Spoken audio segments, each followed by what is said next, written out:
లోపల ప్రతి పాఠశాల బస్సుల కంటే ముందు పాఠశాల ఫిట్నెస్ సర్టిఫికేట్ తీసుకోవాలి సార్. పాఠశాల అంటే బిల్డింగ్ ఫిట్నెస్ సర్టిఫికేట్ ప్రతి పాఠశాల పొందవలసిన అవసరం ఎంతైనా ఉన్నది సార్. తర్వాత రెండోది అక్కడ నడపబడే యొక్క ఇన్ఫ్రాస్ట్రక్చర్, స్కూల్ లోపల ఇన్ఫ్రాస్ట్రక్చర్ కానీ, క్లాస్ రూమ్ లో యొక్క బోర్డ్స్ కానీ అవన్నీ కూడా ఇన్ఫ్రాస్ట్రక్చర్ ఫెసిలిటీస్, మరి ఫైర్ కు సంబంధించిన యొక్క మరి సదుపాయాలు, ఒకవేళ ఫైర్ యాక్సిడెంట్ అయితే వాటిని నిర్మూలించడానికి కావాల్సిన సదుపాయాలు, వాటర్ ఫెసిలిటీస్, టాయిలెట్ ఫెసిలిటీస్, ఇవన్నీ ఫెసిలిటీస్ కలుగజేస్తూ ఎవరైతే పాఠశాలకు దూరం ఊర్ల నుంచి మరి బస్సులపై వస్తున్నారో వాళ్ళపై నిఘా పెట్టవలసిన అవసరత ఉన్నది సార్. సో ఇక్కడ మరి యొక్క 1989వ సంవత్సరము మనకు మరి యొక్క తెలంగాణ మరి మోటార్ వెహికల్స్ రూల్స్ 1989 ప్రకారము మరి యొక్క 4 అంశాలు వాళ్ళు మనకు గైడ్ లైన్స్ ఇచ్చింది సార్. ప్రతి బస్సు రిజిస్ట్రేషన్ అయి ఉండాలి. తర్వాత రెండోది ఏంటంటే ప్రతి డ్రైవరు కంపల్సరిగా అతనికి డ్రైవింగ్ లైసెన్స్ పొంది ఉండాలి. మూడవది ప్రతి వెహికల్ ఫిట్నెస్ పొంది ఉండాలి. నాలుగవది సేఫ్టీ మెజర్స్, సేఫ్టీ స్టాండర్డ్స్ ఉండాలి. సో ఈ 4 అంశాలు ఉంటేనే ఆ బస్సు పర్మిషన్ అనేది, ఆ బస్సు రోడ్డు మీద నడిచే యొక్క పరిస్థితి ఉంటది. మరి ప్రతి బస్సు కొన్న తర్వాత రిజిస్ట్రేషన్ చూసినట్టయితే మరి కొన్ని బస్సులకు రిజిస్ట్రేషన్స్ ఉన్నాయి, కొన్ని బస్సులకు రెన్యువల్ కూడా చేయడం లేదు. మరి అదే విధంగా కొన్ని బస్సులను వేరే రాష్ట్రాల నుంచి కొనుగోలు చేసుకుని వస్తూ ఉన్నారు. అవి అక్కడ ఫిట్నెస్ లేకపోవడం వేరే రాష్ట్రంలో, కానీ మన రాష్ట్రంకి వచ్చిన తర్వాత అది ఎట్లా ఫిట్నెస్ అయితే నాకు అర్థమైతే లేదు. మరి అటువంటి బస్సులను కూడా వాళ్ళు మరి కొనుగోలు చేసి ఆ యొక్క రిజిస్ట్రేషన్ ను వారి పేరు మీద కూడా డిలే చేసుకుంటా ఉన్నారు. సరే, రిజిస్ట్రేషన్ చేయడం అనేది మరి ప్రాముఖ్యమైన విషయం సార్.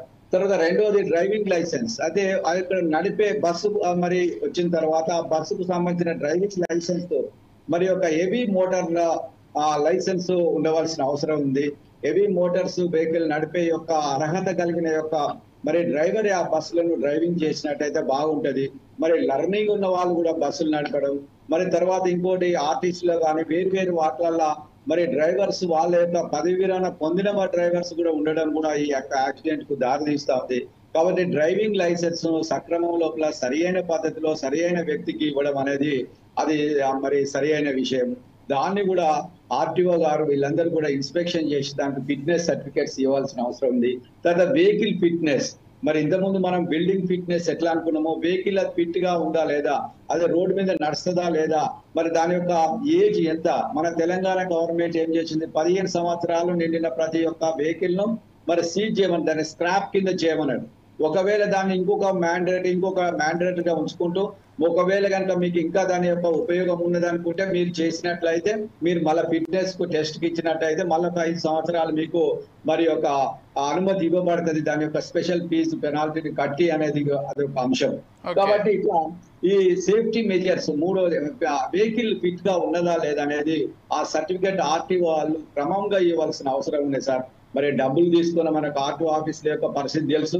మరి ఆర్టీఓ ఆఫీస్ లోపల ఎవరైతే ఒకవేళ కనుక వాళ్ళు ఫిట్నెస్ సర్టిఫికేట్ ఇచ్చిన తర్వాత ఆ యొక్క వెహికల్ మరి యొక్క అన్ఎక్స్పెక్టెడ్ గా మరి యొక్క మధ్యలో ఆగిపోవడం కావచ్చు, యాక్సిడెంట్ కావడం కావచ్చు జరిగినప్పుడు ఆ ఫిట్నెస్ ఇచ్చిన అధికారిని కూడా సస్పెండ్ చేసినట్టు అయితే అప్పుడైనా కానీ వీళ్ళు కరెక్ట్ గా ఫిట్నెస్ ఇచ్చి వారికి మరి వెహికల్స్ క్రమంగా వస్తుంది సార్. నాలుగోది ఏంటంటే ఆ గైడ్ లైన్స్ లోపల 89 యాక్ట్ ప్రకారంగా సేఫ్టీ స్టాండర్డ్స్ తమరు ఇంతకుముందు అన్నట్టుగా ప్రతి బస్సు లోపల మరి ఫైర్ కు సంబంధించిన సేఫ్టీ మెజర్ ఉండాలి. అదే విధంగా ఎమర్జెన్సీ ఎగ్జిస్టింగ్ డోర్స్ కూడా ఉండవలసిన అవసరత ఉన్నది. మరి సీటింగ్ కానీ సీటింగ్ కెపాసిటీ కంటే ఎక్కువ కూడా విద్యార్థులను కూర్చోబెట్టడం వల్ల కూడా మరి యొక్క ఈ యాక్సిడెంట్లు అనేది జరుగుతా ఉన్నాయి. కాబట్టి ఈ 4 అంశాలను దృష్టిలో పెట్టుకొని ఆర్టీఓ అధికారులు క్రమంగా తప్పకుండా వాటిని అన్నిటిని సక్రమంగా నిర్వహించి వాళ్ళు ఫిట్నెస్ సర్టిఫికేట్ ఇచ్చినట్టయితేనే ఆ యొక్క బస్సులు రోడ్ మీదకి వస్తే బాగుంటది అనేది నా యొక్క మరి ముఖ్యమైన ఉద్దేశం సార్. ఇవి ఈ విధంగా మరి మోటార్ యాక్ట్ ప్రకారంగా ఉండాలి. ఈ యాక్ట్ లోపల 12 అంశాలు ఉన్నాయి సార్, 12 చాప్టర్స్ ఉన్నాయి. ఆ 12 చాప్టర్ లోపల 7వ చాప్టర్ లోపల construction and equipments and maintenance of the vehicle, motor vehicle. అదే 9th లోపల వచ్చినట్టయితే insurance of motor vehicle against the third party risk. So ఇక్కడ ఈ 2 చాప్టర్స్ మనం గమనించినట్లయితే మొదటి మరి యొక్క 4th చాప్టర్ లోనేమో రిజిస్ట్రేషన్ గురించి ఉంటుంది సార్. 7th చాప్టర్ లో ఆ యొక్క వెహికల్ ఎట్లా కన్స్ట్రక్ట్ చేయబడ్డది, అది ఏ విధంగా మెయింటెనెన్స్ అయితే ఉన్నది అనే దాని గురించి, మరి ఆ యొక్క వెహికల్ కండిషన్ గా ఉన్నదా లేదా అనేది. 9th చాప్టర్ లోపల ఇన్సూరెన్స్ సార్. ప్రతి బస్సుకు ఇన్సూరెన్స్ అంటే థర్డ్ పార్టీ ఇన్సూరెన్స్ కంపల్సరిగా స్కూల్ బస్సుకు ఉండాలి. స్కూల్ బస్సుకు థర్డ్ పార్టీ ఇన్సూరెన్స్ ఉంటేనే మరి ఒకవేళ ఏదో జరగకూడని సంఘటన జరిగినప్పుడు కూడా అప్పుడు మరి ఒక మిగతా పిల్లలకు కానీ ఎవరికి కానీ ఇంజూరీ అయిన వాళ్ళకు ఇన్సూరెన్స్ యొక్క క్రమం ఉంటుంది. కాబట్టి ఈ నిబంధనలన్నింటినీ పాటించిన బస్సులనే రోడ్ మీద మరి ప్రయాణించుటకు, పిల్లలను తీసుకొని వచ్చేటకు ఉంటే బాగుంటది అనేది నా యొక్క ముఖ్యమైన ఉద్దేశం సార్. ఈ అన్నిటినీ మరి తుంగలో తొక్కి మరి యొక్క అధికారులు, అదే విధంగా కొందరు బడా నేతలు వారి యొక్క పలుకుబడి, వారి యొక్క డబ్బును బట్టి కూడా వారు ఈ యొక్క ఫిట్నెస్ సర్టిఫికెట్ వాళ్ళు మరి ఎన్ని నిబంధనలు లేకుండానే వారికి ఫిట్నెస్ సర్టిఫికెట్లు కొన్ని మరి బస్సులకు ఇస్తా ఉండేవాళ్ళు. దాని వల్లనే ఇటువంటి యాక్సిడెంట్ అవుతాను సార్. ఇది ఓకే దేవదానం గారు. అంటే మరింత మాట్లాడే ముందు ఒక్కసారి